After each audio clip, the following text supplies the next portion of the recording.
ভাব দ্বারাই যেমন উজ্জীবিত করে দেশ সেবায় আত্মনিয়োগ করতে উৎসাহিত করেছেন। স্বামীজি বলেছেন, দেশে ভূমি তোমাদের একমাত্র উপাস্য দেবতা হোক, অন্য সব দেব দেবী এখন চূড়ায় থাকো, পরাধীনকে এ দেশ থেকে তাড়ানো। তোদের এখন একমাত্র ধর্ম দেশের বিরুদ্ধে রুখে দাঁড়ানো, দেশ জননী শৃঙ্খল মোচন করা।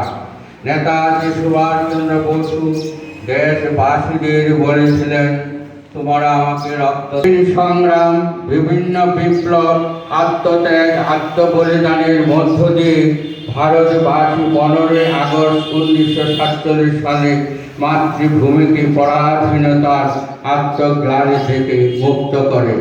স্বাধীন ভারতের পরিচালনার জন্য প্রয়োজন হয় 1950 সালে 26 জানুয়ারি।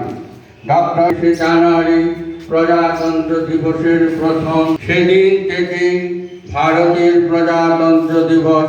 26 সালে এই বিশেষ দিনটিতে একজন ভারতবাসী, তার সঙ্গে আমার শুভেচ্ছা ও